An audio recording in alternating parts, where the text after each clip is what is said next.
Story time. So, in 1997, I was a high school student at Thomas M. Cooley, located on Finkel and Hubble. So,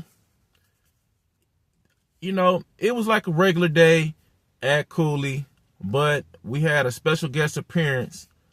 Like, this is like one of many, but in the world of sports was the Stanley Cup. So, like what? Like, what? Why would the Stanley Cup show up in a predominantly all black school on Finkel and Hubble? Like, what? Why? So, unbeknownst to us, Mike Ilitch, like the owner of the Detroit Red Wings and Little Caesars, brought the Stanley Cup back to his alma mater. So it was a regular day at Cooley. People pulling the fire alarms. It was a few fights. It was a couple gang fights. It was just like the normal stuff that went down at Cooley. So, but we had a message come across the PA system like Thomas M. Cooley students, we got a special treat for you guys today. We have the Stanley Cup showing up to our school, courtesy of the of Mike Ilitch and the Red Wings, and we want all you guys to go down to the auditorium and see the Stanley Cup. So, it was a little bit of excitement around the school. Like, what? Like the Stanley Cup? Like, what's the Stanley Cup? So,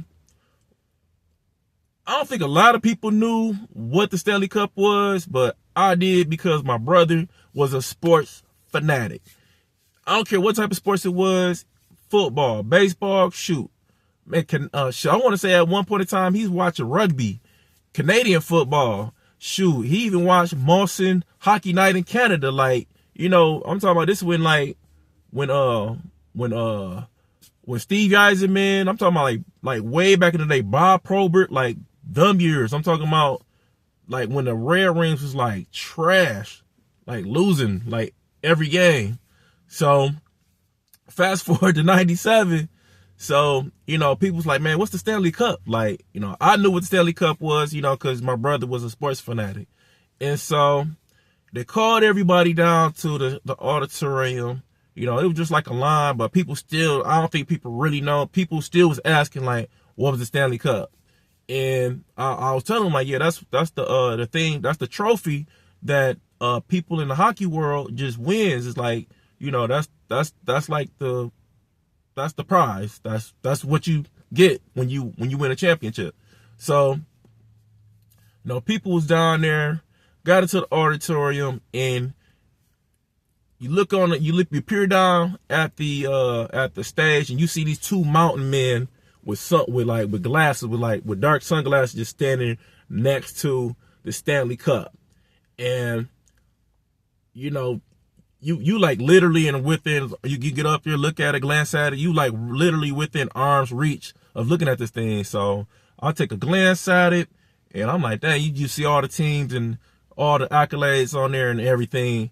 And I thought that was pretty cool, man. Shout out to Mike Ilitch and the Mike Ilitch family, man. That was pretty cool, considering nobody knew what the Stanley Cup was. But, that was kind of cool that he brought it back to his alma mater, Thomas M. Cooley. Man, shout out to the Mike Ilitch, to the Ilitch family. That was pretty cool. And if anybody has their yearbook from like 90, I want to say like 97, 98 or whatever, because somebody sent that to me. So, you had this guy up here just allegedly telling bold-faced lies. But for real though, I thought that was pretty cool, man. I wouldn't be up here just exclaiming this stuff and tell you just some fictitious stuff, but that was pretty dope. But yeah, man, we had a lot of stuff popping off at Cooley, man. We had a few famous people that actually went to Cooley, and yeah, man, and Mike Ilitch was one of them, and that was pretty dope, bringing it back to Thomas M. Cooley, And another thing that actually happened that day is the buses ran late because they was partying hard downtown, man. Peace. I'll see y'all on the next one.